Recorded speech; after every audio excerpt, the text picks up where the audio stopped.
looking. Brother sent me something with this chancery book, right? Uh-huh. And it's a chancellor explaining how to file a suit in chancery. And if you follow that suit, if you follow it to the letter, you'll win every time. Because what'll happen is you won't even have court. You'll be in chambers. And everything done in there is done in equity. So according to the maxims that I read so far, equity, they don't fix halfway, they fix all the way. So when you leave out of there, you leave out of there whole. Right. So, that book's 1,200 pages though. I've read on some of that. I haven't actually done any of it. So that's why, I haven't really, probably because I got so much on my plate, so it's kind of hard for me to give like a whole, all my attention on one thing, you know what I'm saying? Right. But yeah, I read it from my research. It is a kill shot. Yeah, yeah, but you just gotta know what you're doing. To deal in equity though, you got to get rid of everything. You got to cancel the social. You can't be public at all. You complete 100% private. Now that I don't believe. Yeah, that's how it works. And in order to operate in equity, you got to do equity. Well, see, the thing is, the social is not yours anyway. It's not you. No, it's not. But first off, the social is only attached to the straw man. Right, but it's on the public side. I understand that. Hear me out. What I'm saying is the chancery deals with living men and women. Living men and women don't have Social Security numbers. Right. Social Security numbers are only attached to legal fiction. They are not attached to people. That's what people have to get out of their mind, is that they have a social. Nobody has a social. Only a legal fiction has a social. The name in all caps, it has a social. That's why it's written in all caps on the Social Security card. You will never see a Social Security card with the name styled in upper lowercase in its proper form. That represents a natural person, a living man, but a natural person. You're going to say a natural person in commercial terms, as they call it, a natural person. That's when you're talking about the living, okay? But a fiction has a social. Living men and women do not have socials. So anytime you say, oh, you ain't going to give you my Social Security number, you indirectly saying that you are a fiction. Right. You indirectly saying that you are a straw man and that you don't have a social. The Social Security number, the Social Security card, the thing that's attached to it when you first get it in the mail, it tells you that it don't even belong to you. It belongs to the Social Security Administration. Right. It said on the back of the card. Yeah, it's assigned to that name. It's not assigned to you, the living man. It's assigned to you for you to use it in the commercial world, but it's not for you to say that you are that name. That's why it can't be used as as a form of identification. Right. You cannot. So, what that statement, what I mean is to say this, because it explains that in the book. You got to close down all of that public stuff in order to get your remedy. When I say the remedy, I mean literally all the accounting on the books from the social to the birth certificate is done. That's the remedy. You literally shut it all down, and they take care of it in chancery, in chambers. I'd have to see somebody do that for that to have my full attention. Now here's the thing, though. Here's the funny thing about that. You still have to have a foreign trust. You got to have an account, because all that money that's in the public, when you claim it, it has to go into a private account, a trust account. So you had to have all that set up already in order to get started on your chancery suit. Yeah, I've heard that remedy. I heard of that remedy like maybe a couple of years back. I've never seen anybody walk that out and show anybody into because they can't talk about it. It's commingling. Yeah, they say that too, but that's what they do. That's what they do to keep people attention toward it and run out here running this rat race trying to play with it. But they right. Well, here's the thing though. That book tells you how to do it. Yeah, I've seen a couple of books like that too, but I have not read all. No, of this one is from Cornell University. Yeah. This one's from Cornell University. I'm not saying it's not legit. It's just that I haven't seen people that's out here teaching it have not. Most of the people that you hear out here teaching it, they're claiming they've done it. They don't want to talk about it. Most of them are just liars. They're trying to sell you on something. If it don't make sense for me to sit here and sell you on something.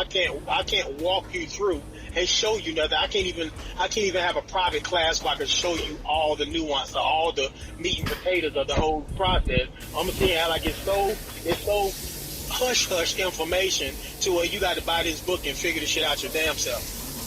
No, the book was given to me. It wasn't something that was. Two people gave me this book. I'm not like shitting on the book because I never read the book. I'm just saying I'm trying to read it to try to get understanding for it because it's like it's difficult. Like I know a little bit. I'm the type of person though. Like I gotta put hands on stuff. So if I don't put hands on it, it makes it that much harder for me to to comprehend what's exactly going on. Mm-hmm. So. And that's mostly where most of us are left.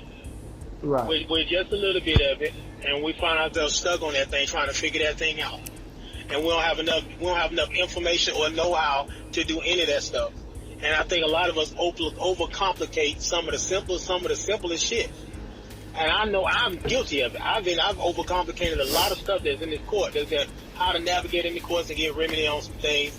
And just basically listen to all this so-called esoteric knowledge that someone had and make it like they can't talk about it. It's so high-class secret, so they can't talk about it. They're killing people for telling folks about it and all of those shit. And most of the one that's saying that shit, they don't even know it. I wouldn't be teaching anything I don't know how to do. Right. That I've never done before. That's just it. When you get this done, like literally, when you get it done, when you completely pull yourself to the private side, you really can't talk about it. That's what I've been hearing that too. But who's actually you remember that guy? What's his name? Mr. Divine. Mm-hmm. He was supposedly one who got that whole process. And we don't know that either. He dead now. Right. He died. Right. Exactly. We can go by what people say all they want.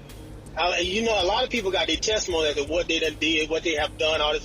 We don't have no proof of none of this shit. Most of them don't even know what the fuck we don't even know how Patrick Vine look. We don't know how he look. We just know his voice. We know his voice when we hear it because we heard so many audios that are out there where he's teaching stuff. And I don't know. I can't say he didn't know what he was doing. I can't say that. It's just that we don't know this man. We don't know shit about his personal life for real. And we don't know shit about any of these people's personal life that be on the internet talking about they know some shit. Right. We don't know nothing about it. Just like you might see somebody on a video, they riding around in all these, Lamborghinis and, talking about how they ride private and they got rid of the social and all of those shit. But they're not showing no proof of none of this shit. None of it. None of it. I've seen too many people do that shit. I've seen one guy, he called himself, walk up in a damn courtroom with damn Indian feathers and shit on their head, acting like he finished that shift the court around. He tried to go live and his ass got locked the fuck up right now on Facebook Live. The shit was hilarious. And there was another guy, he went on there, he went live on Facebook, talking about, like he got some private plates or whatever on his damn car, and he got some kind of cars some kind of cars made up. I know somebody who has that. Yeah, I'm talking about what I've seen on Facebook. The dude went live and they locked his ass up, and his girlfriend had to go to the jail to get his ass out of jail. And I found out he was scamming motherfuckers. I found out he was scamming people. So but it's so many people acting like they know some knowledge that got this knowledge that they can't talk about publicly and all this. I'm like, why the hell you brought it up in the first place? You can't talk about it. Like I said, I got a guy right now that I deal with now. He don't got plates on his car. He has his own seal on his car. You met him face to face? Yes. Every Shabbat. Every time we go for the Shabbat class, he's there. Every single time. Okay. He been pulled over? Back and forth. He's been pulled over twice. And you were there? And he got case. Not when I was there, but he got cases. He showed me the cases, all the paperwork. He's trying to get paid off of that now, but we ain't talking about the paperwork somebody showed him. Like, were you there? Did you see him get pulled over? No, but he showed me the cases, the paperwork from the cases, because every time they pulled him over, he filed lawsuits so that he can get paid off of that because they wasn't supposed to stop him. So I see all the paperwork. I see his tags. I done been in the car with him driving, and police just ride past. They don't even bother him no more. Till I see some evidence my damn self, I don't be studying folk, man. I do understand. That's just me, because I've seen so much fraud going on. It's mainly our people doing that shit. When I trying to prove something to somebody, I don't want the problems. I don't want the problems that come with that shit. You know, especially when there's some simplistic stuff that's right there in the statutes. They'll tell you how to do what you need to be doing. Most of the same people tell you not to use the statutes because the statutes don't apply to you. They apply to the legal fiction. I'm like, well, show me a legal fiction that can read these statutes and apply these statutes. Show me a fiction that can do that. Just don't, you know, who the fuck's supposed to read them and apply them? The human beings, the man and woman supposed to do that shit. I tell you what, that avertment of jurisdiction works. Say it again. That avertment of jurisdiction. Mm-hmm. It works. Okay. When you demand that they present the bond and all that stuff, and they don't do it, you dismiss the case yourself. You do that. Right. And walk out. Okay. And that's you remember a while ago I sent you my the citations I got. Yeah, that's what I did. Okay. And that's some stuff you might need to put some class out there yourself to teach that. I can't teach that because I've never done that. And anytime I get a ticket, I use a notice of liability, and I file that shit in the court case and stay my ass at home. I don't get in no trouble. Now I don't get in no trouble. I don't get no warrants out for my rep. They don't bother me when I do that shit. They know what they're doing is fraud. They trying to contract with you. They know absolutely, that. And I don't let it happen. I don't stay my ass in there, and I ain't going in there trying to do no tongue wrestling with them, trying to speak legalese with these people. I don't play with them like that. Right. I stay the fuck out of there.